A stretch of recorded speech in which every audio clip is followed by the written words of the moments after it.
In my recent review of the Anbernic RG556, I made a lot of comparisons to the Retriod Pocket 4 Pro, and I figured it actually might be a pretty good idea to make a dedicated video comparing the two devices. So to just jump into the specs of each device, the Anbernic RG556 uses a Unisoc T820 SoC. The RP4 uses a Dimensity 1100 chipset. The Anbernic device has a 1080p 5.5-inch AMOLED display. The RP4 has a 4.7-inch LED 720p display. Both devices feature active cooling, which is very important, especially if you're trying to go for higher-end emulation. Both devices feature Hall sensing joysticks, but the Anbernic device also shares a special feature that I actually don't see very often, Hall effect triggers, which could be important.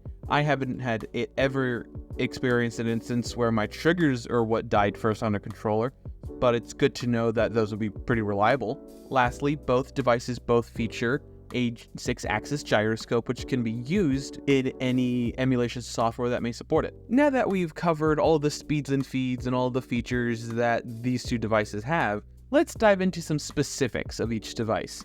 The Anbernic has a far more ergonomic design, which can be very comfortable, and personally has been one of my favorite devices to use recently, just because of how ergonomic it is, so I can play longer. Versus the RP4's more traditional Retroid sort of current design scheme, it being far more like a Nintendo Switch Lite in terms of how it, feels in the hand. Which feels very nice, but does not lend itself well for long-term play sessions. But with that more ergonomic design, you do sacrifice portability. While I wouldn't say the 556 isn't portable by any means, it is still noticeably larger than the RP4, making it a bit more of a chore to take it with you if you're limited on space. For example, I can comfortably fit the Retriod Pocket 4 in my pocket, but I can't really fit the 556 comfortably. It can get in there, but it's not going to be happy being in a pocket. Thanks to that added size, you have a much larger screen at 5.5 inches, which is also a higher resolution at 1080p. On top of that, also, it is AMOLED, which makes a much better viewing in just overall experiential of all the games you could play a lot higher, allowing for deeper and richer blacks, more vibrant colors, and overall just a very appealing picture. Compare that to the RP4's 4.7-inch 720p LED display. By all means, it's not a bad display, just it looks substantially worse in comparison to the 556, which is $15 cheaper. Now that we've covered my preferences when it comes to the physical features of the device, what about the software? The software is a very interesting point because both these devices have, sort of their own custom skins and launchers that come pre-installed from the factory. And even both of these, in my experience, both came with ROMs. Not good quality ROMs, but they did come with that, and that might be important for someone. Overall, I found the 556's software suite was a little janky, coming pre-installed with all the emulation you could possibly want, but they were all pirated copies or cracked versions of the official releases, meaning that these are far older versions, so you're probably leaving a fair bit of performance on the table. In comparison, the versions of the emulators you get on the RP4, while not the most up-to-date versions, are still substantially newer in comparison to 556's pre-installed emulators. Both devices offer a boost mode of sorts, but in my experience, the one on the Anbernic just kind of doesn't work. I at least couldn't get it to work, and it could be just a problem specifically I had, but that is something to keep in mind, especially if you're a first-time buyer. You might not want to deal with a device that would be causing you problems in terms of software. So both of these have boost modes, and they do appreciably increase performance, at least for the RP4 side of things, but it never did it enough for me, at least in the games I tested, to go from unplayable to playable. It just never is something at this low of a power scale to seem to really matter that much to me.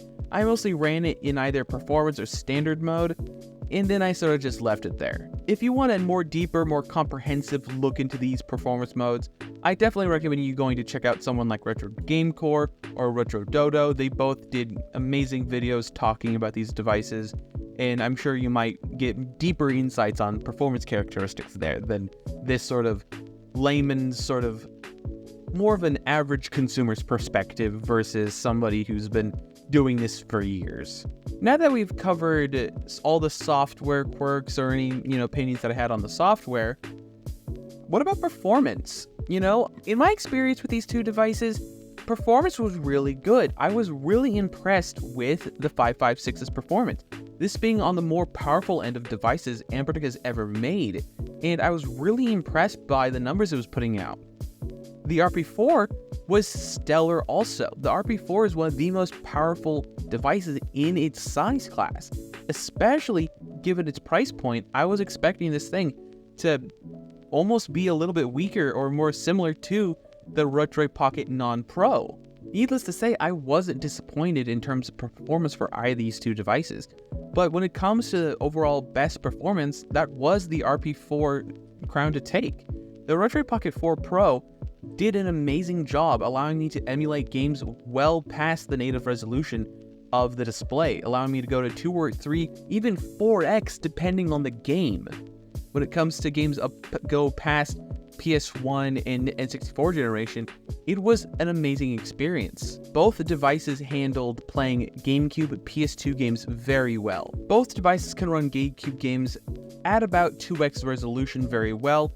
I didn't test above 2x for GameCube on the RP4, but I've seen people be able to do up to 3x depending on the game, so that is something to consider, especially if you're a big fan of GameCube games.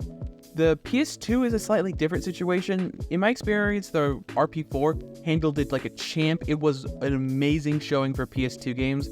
I'm still using Aether SX2 on both these devices because I didn't know Aether came out or it even existed, let alone just knowing that other people are using that instead now. But overall, on Aether SX2 at the very least, PS2 performance was stellar on the RP4.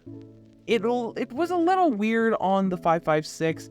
Couldn't really get 2x to run consistently to the point where I could reliably just leave it at 2x and call it a day.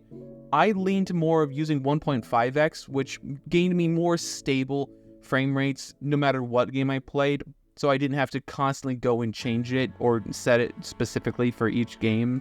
I'm more of a set and forget it kind of person, so if I can find the best overall setting to cover all my bases, that's what I'd most likely do. So I settled on using 1.5x scaling for specifically the 556, which is what I recommend others to do too.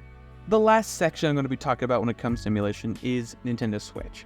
Both these devices were configured before Yuzu died, so they're both running either an older form or the most recent that was released at the time form of Yuzu.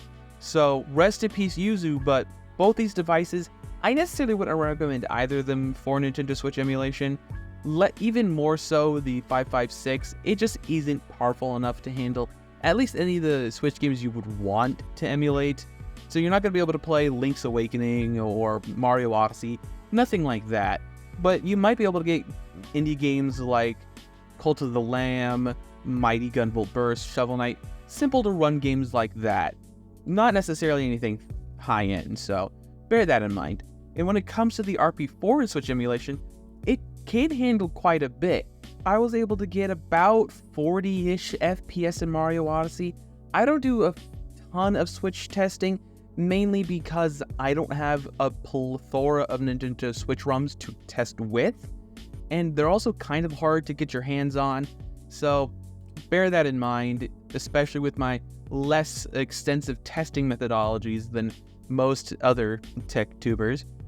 So you can emulate Nintendo Switch games on the RP4, but like I said, I wouldn't buy it specifically for that. If you want to do something like that, you're going to have to buy something a little higher up on the sort of product stack for someone like Ein Neo or the Ein Odin. Now that we've covered basically everything about these two devices, which one do I recommend? My overall number one pick? The 556. It's a killer value. I can sacrifice the janky software and it being less portable for that beautiful OLED display in that super ergonomic design. I personally really like it, and it's one of my favorite devices to come out recently. But that doesn't necessarily mean the RP4 is bad. By any means, it's not bad. It's still an amazing device, and it's a device that I recommend to people who don't want to fiddle with their device, doesn't want to finagle with janky software, or they want a more up-to-date, experience. Both these devices are fantastic, and it's important to bear in mind that just because the new device comes out literally every month at this point, you don't need to buy it, or you don't even need to upgrade what you currently have. As long as you're happy with the performance you're getting, you should be happy with it. So what are your thoughts? Are you interested in either of these devices? Did I convince you to get one of them? I'd love to hear your guys' thoughts, comments, and concerns down below. Don't forget to leave a like, comment, and subscribe. All the other social media garbage down below. And last but not least, have a wonderful day.